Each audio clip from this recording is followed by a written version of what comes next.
Hola, les habla el abogado Carlos Monroy. Me da gusto poder estar nuevamente con cada uno de ustedes y poder disfrutar de las bendiciones, de los estudios que Dios nos permite tener para el crecimiento de todos nosotros, tanto de nuestra vida diaria como de nuestro crecimiento en la palabra de Dios y alimentar nuestro espíritu. Gracias por este seguimiento.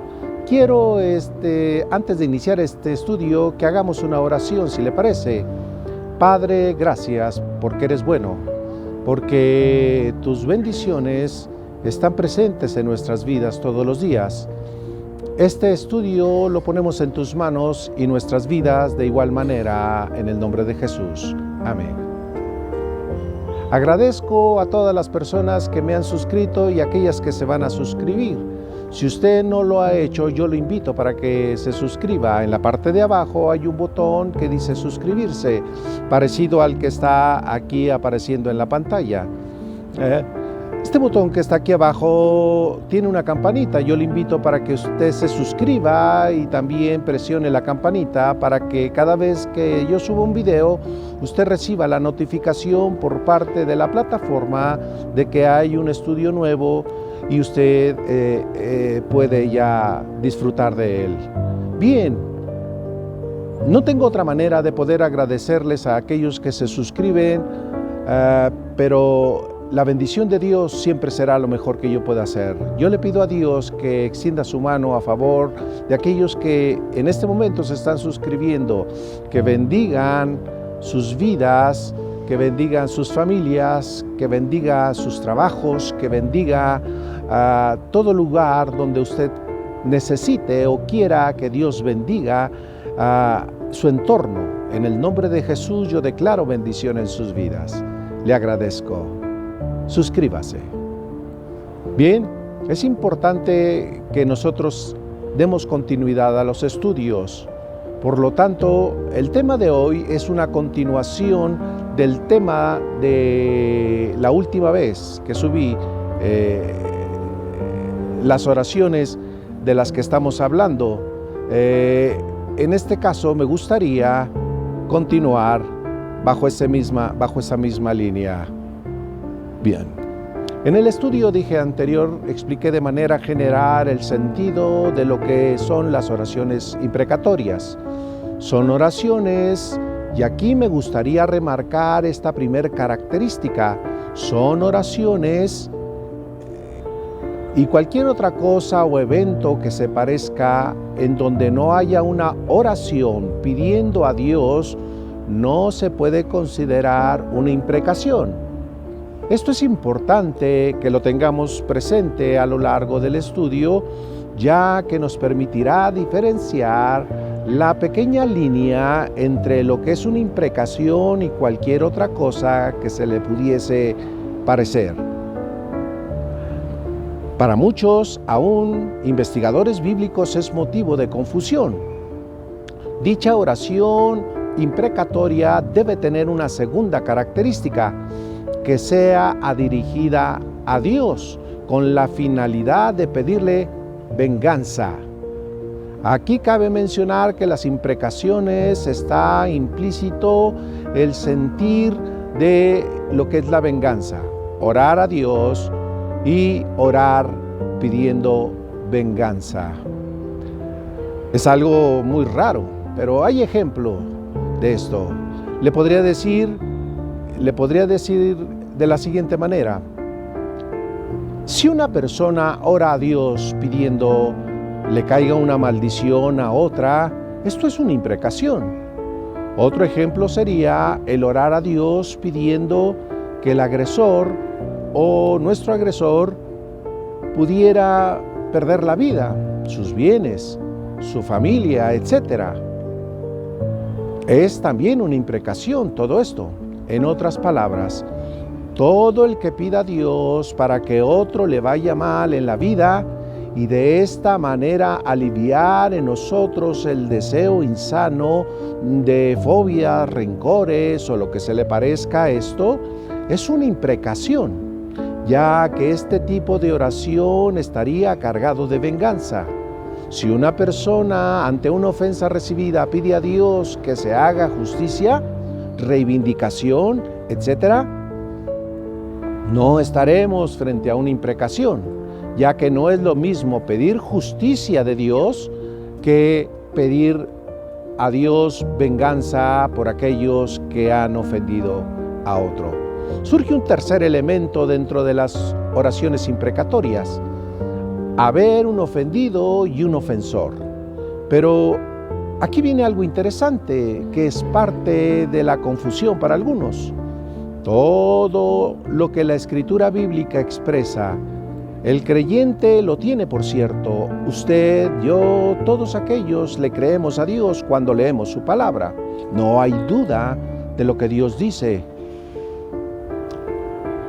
La segunda carta a Timoteo, capítulo 3, 16, dice: toda la Escritura es inspirada por Dios y útil para enseñar, para redarguir, para corregir, para instruir en justicia. Esto que están oyendo lo tomamos como una verdad de lo que Dios nos está diciendo en su palabra.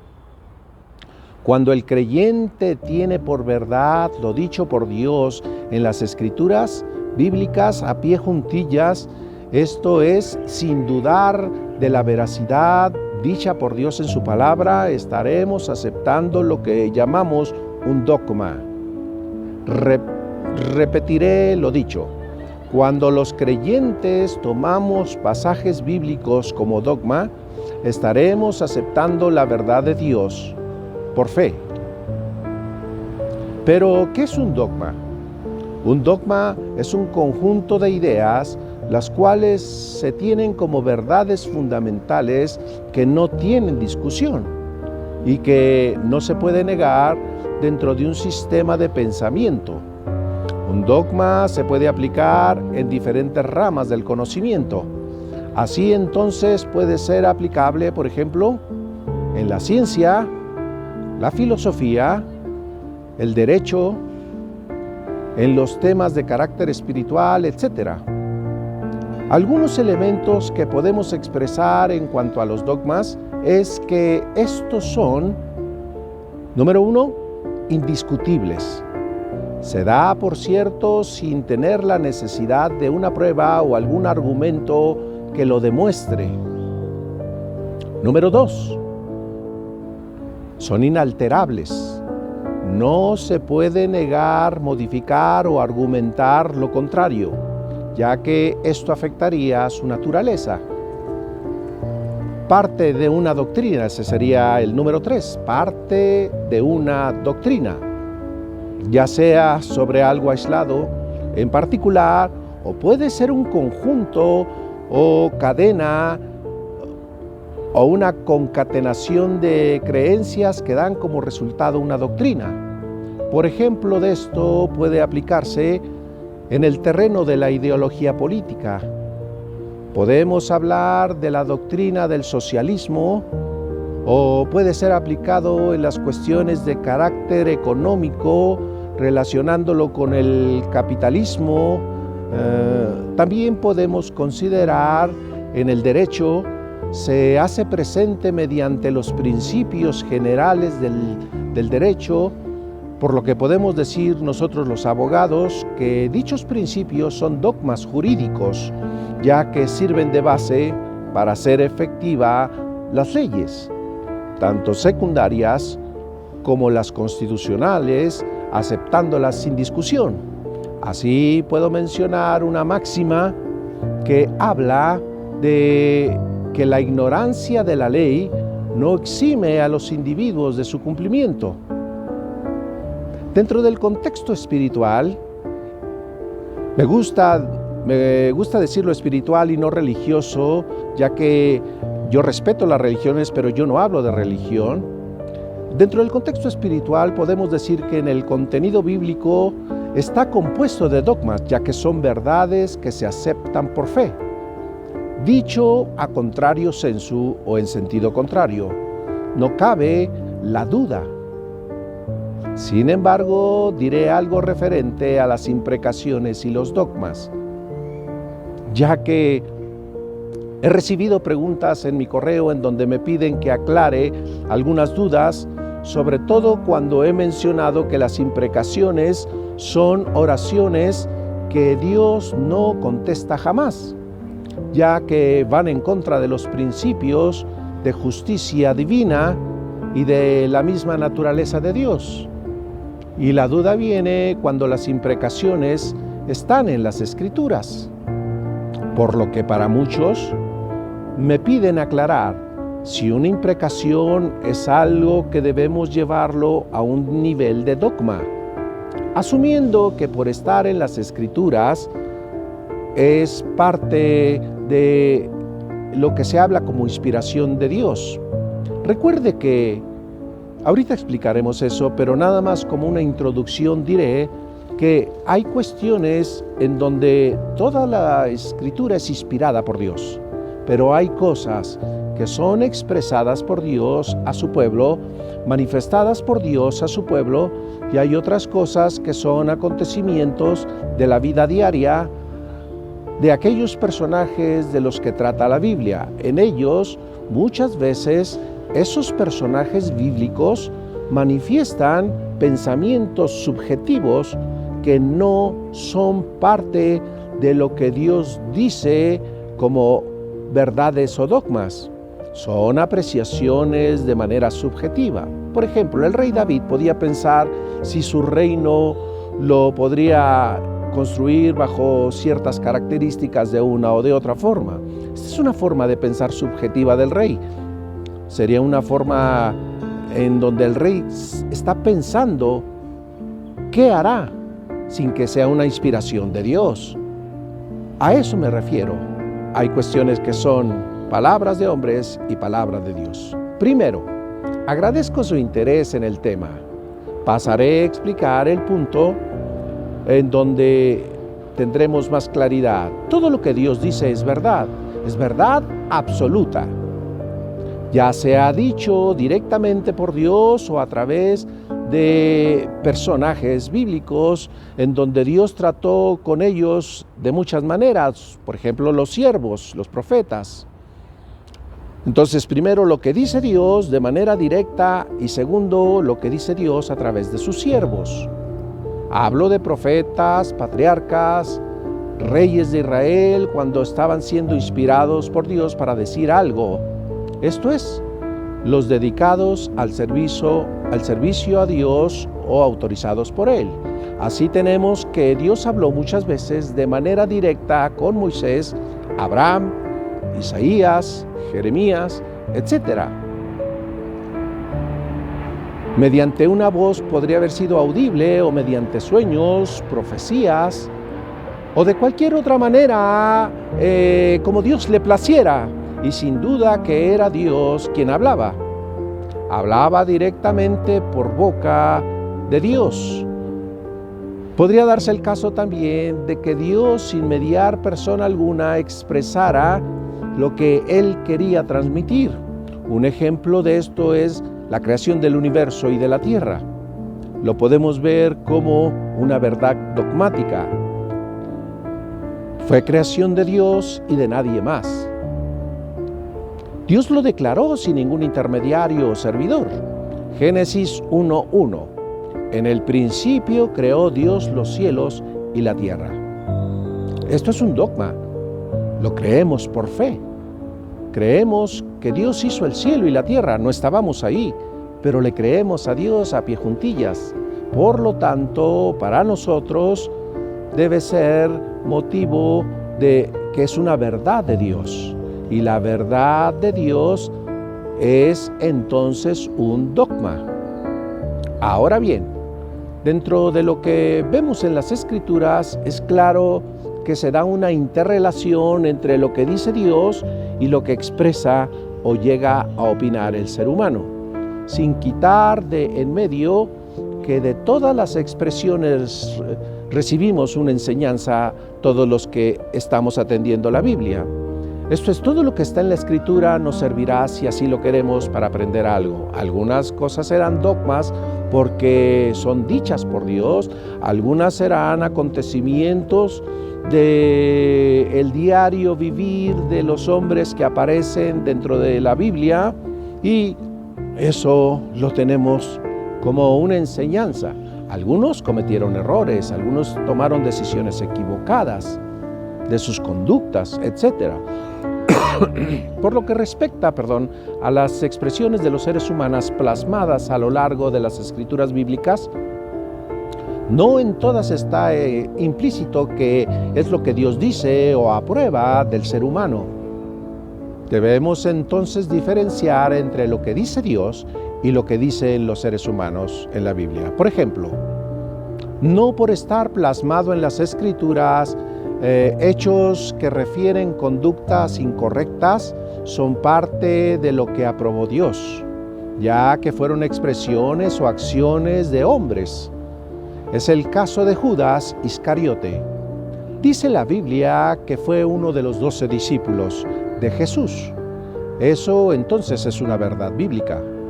La conducta de Judas en cuanto a traicionar y ofrecer a Jesús para que fuera detenido está en las Escrituras. Esto también es una verdad bíblica. Pero en cuanto a su conducta o a su accionar de Judas, podemos examinar de Judas que es una conducta reprobable a todas luces, reprobable. Sin embargo, para todos nosotros los lectores, debemos entender que no fue una acción aprobada por Dios, fue una acción que llevó a cabo Judas y que termina en ir en contra de la voluntad de Dios, o lo que llamamos el pecado del hombre contra Dios. Al sentir Judas el peso de su acción, lo lleva obviamente a quitarse la vida.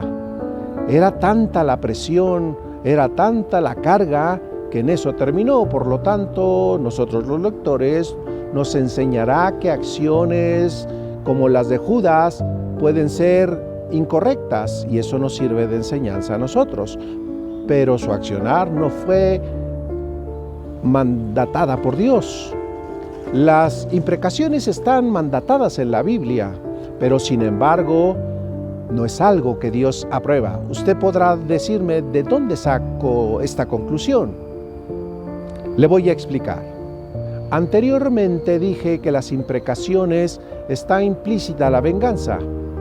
Esa es la característica de lo que llamamos oraciones imprecatorias, la venganza, que es el resultado del daño que causó el ofensor al ofendido. Hay un ofensor, hay un ofendido. La oración imprecatoria entonces lleva un alto contenido de descarga de dolor envuelta en venganza en contra del agresor. Pero Jesús nunca dijo que oráramos pidiendo un mal para nuestros agresores. No lo encuentra en la Biblia. Esto va en contra de la naturaleza de Dios. Las oraciones, el hombre las puede hacer y de mil maneras y como él quiera. Las oraciones imprecatorias también las puede hacer, pero que las haga el ser humano, a que las apruebe y que las conteste Dios, hay un mundo de diferencia. En Mateo capítulo 18, versículo 15, por tanto, si tu hermano peca contra ti, ve y repréndele estando tú y él solos. Si te hiere, has ganado a tu hermano. Aquí estamos hablando de una situación que obviamente es motivo de discordia, inconformidad, aún en defensa de una persona hacia otro. Eso es lo que Dios sugiere. No que pidas mal por una persona, sino que le lleve aparte, platique con él, traten de arreglar situaciones difíciles. Esto es algo que Dios quiere que hagamos. Si alguien viene y ofende nuestras cosas o que ofenden, podemos ver en la Biblia un pasaje donde dice, y se le acercó Pedro a Jesús y le dijo, ¿cuántas veces perdonaré a mi hermano que pecó contra mí? ¿Hasta 7? Fíjese, el apóstol Pedro está queriendo hacer una pregunta, pero también está haciendo una propuesta de respuesta. Se está adelantando a la respuesta y pareciera que quiere una respuesta inducida de Jesús que le dijera lo que él pensaba. ¿Qué dice Jesús? Jesús le dice, no te digo hasta 7, sino hasta 70 veces 7. Ahora, no quiero que nos pongamos en la idea de estar contando y cuando lleguemos a las 70 veces 7, digamos, ahora sí le puedo hacer daño a mi enemigo. Claro que no. En otras palabras, lo que Jesús le dice es que el perdón por las ofensas recibidas las debe llevar hasta el infinito y más allá. Esto no tiene nada que ver con Buzz Lightyear, Las llevará hasta el infinito y más allá. O sea, siempre podemos perdonar antes que procurar venganza en contra de aquellos que nos han ofendido. Hay otro ejemplo que todavía es más específico contra aquellos que piden venganza en oración, en donde es claro que Jesús dice prácticamente nos estaríamos dando un tiro nosotros mismos si nosotros tenemos este sentir de venganza. Lo encontramos en Mateo capítulo 8, versículo 35. Así también mi Padre Celestial hará con ustedes si no perdonan. Fíjese bien lo que Dios hará. Así también mi Padre Celestial hará con ustedes si no perdonan de todo corazón cada uno a su hermano sus ofensas. No está defendiendo al agresor, le está previniendo al ofendido de que no caiga en esas sensaciones o sentimientos de venganza hacia su ofensor, porque entonces este mundo sería un caos. Si este mundo ya de por sí es complicado, imagínese que todos buscaran venganza unos con otros, mal por mal estaríamos ante situaciones en donde el ser humano pierde toda credibilidad, sobre todo porque ha perdido, entre otras cosas, ya sea los valores propios o los valores de Dios. Y el cristiano no puede perder la visión de lo que Dios ha hecho en su vida ante un sacrificio de salvación, porque si actuara en contra de su hermano, tendría en poco el sacrificio de Dios. Nos debe quedar entonces claro que las imprecaciones son cosas en que el hombre pide a Dios. Piden mal para sus semejantes agresores, pero esto no quiere decir que las oraciones bajo este contexto las apruebe nuestro Padre Celestial. En el estudio anterior le dije lo que Jesús pidió a su Padre en contra de aquellos que lo condenaron y lo crucificaron, Lucas 23:34, y Jesús decía, Padre, perdónalos porque no saben lo que hacen, y repartieron entre sí sus vestidos echando suertes.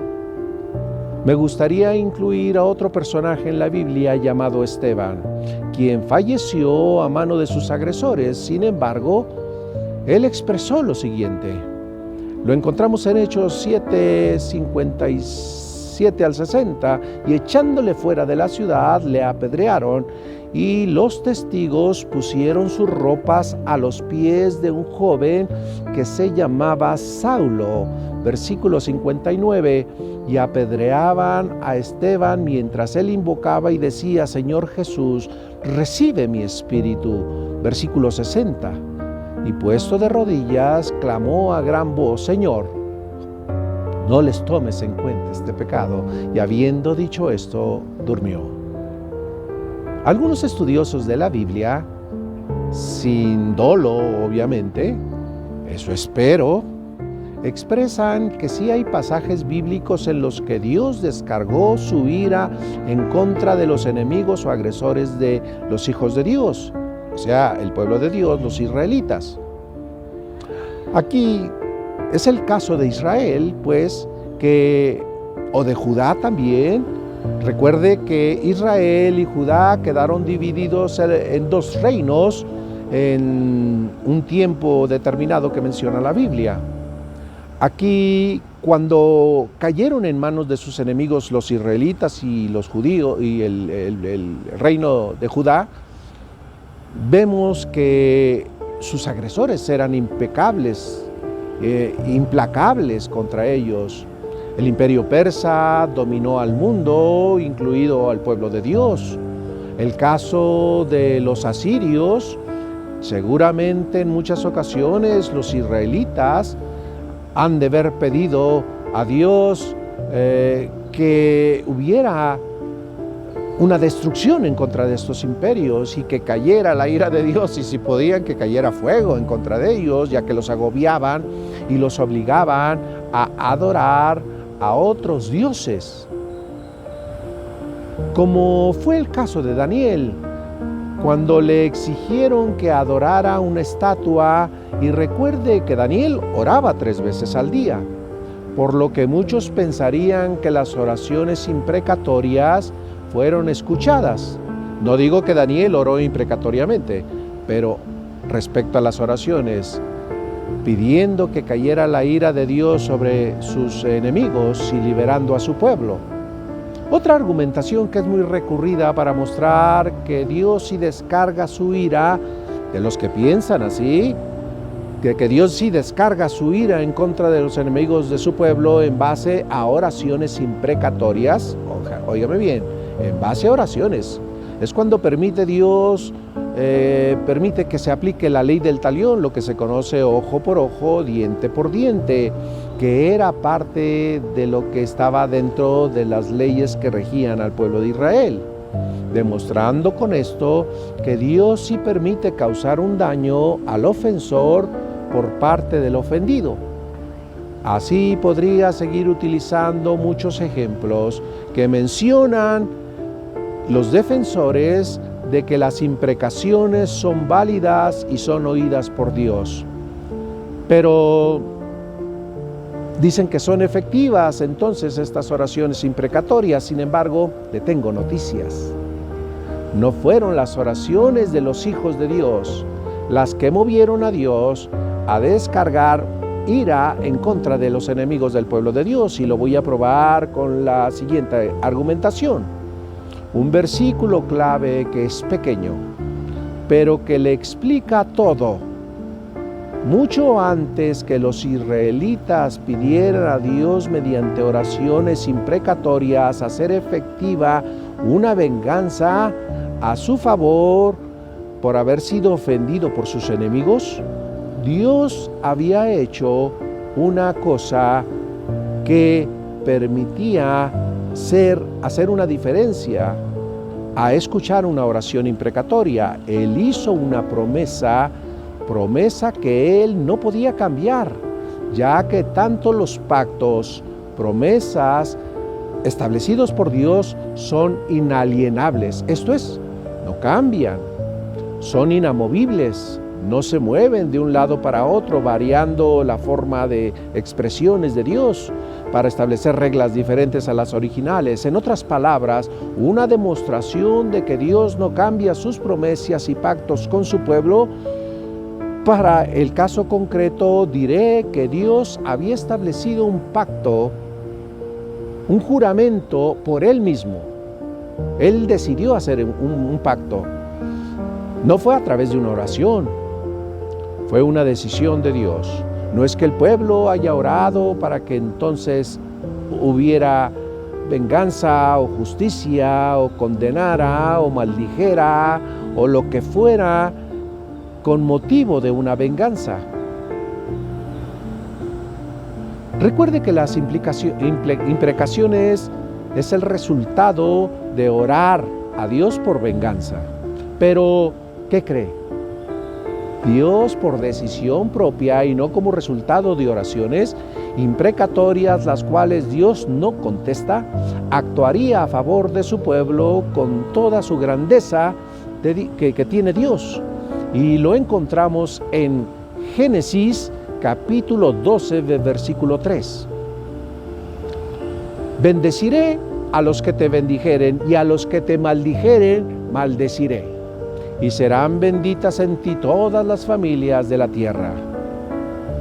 Puede ver la promesa de Dios que Él está haciendo a una naciente pueblo de Dios, de Israel, en la persona del patriarca Abraham.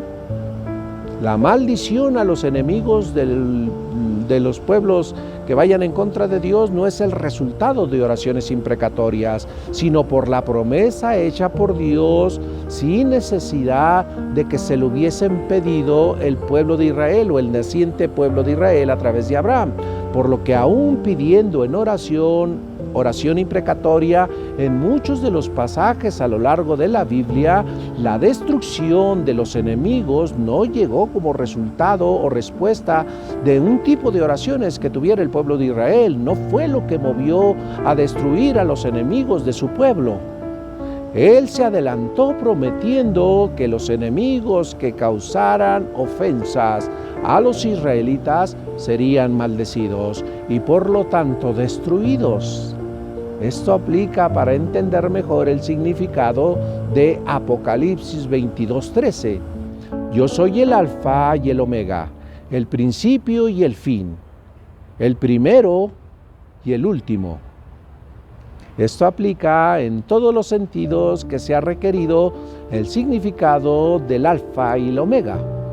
Dios se adelanta aún a nuestras necesidades, peticiones, requerimientos, súplicas, vías de salvación, o donde habitaremos eternamente, consecuencias contra enemigos, etcétera, etcétera, etcétera. Antes que nosotros pensemos algo, Él ya lo sabe. Antes que Judas lo traicionara, Él ya lo sabía. Antes que el pueblo de Dios pidiera en oración imprecatoria destruir a sus enemigos en venganza, Él ya lo había prometido destruir a aquellos que fueran en contra de Dios y su pueblo. Yo maldeciré al que te maldijere. Génesis 12:3. Es parte de su omnipotencia, omnisciencia, omnipresencia. Por eso es Dios. Y esto no nada más alcanza al pueblo de Israel, sino ahora a la iglesia de Dios. No oremos oraciones imprecatorias, porque las podemos hacer, o las pueden hacer, yo no haría eso, pero las pueden hacer, pero Dios no las contestará. Va contra la naturaleza de Dios, pero Dios previó para nosotros que defendería nuestras causas porque el pueblo de Israel y como consecuencia la iglesia, hijos adoptivos que ahora somos hijos de Dios al 100% por haber recibido en nuestros corazones y haber pedido perdón por las ofensas hechas en contra de Dios, pasamos a ser hijos de Dios, equiparados al pueblo de Israel y pelear nuestras causas. Por lo tanto, hagamos efectivo Génesis 12, versículo 3. Bendiciones. Continuamos y recuerde, es mejor tener una relación personal con Dios a través de Jesucristo que una religión. Continuamos.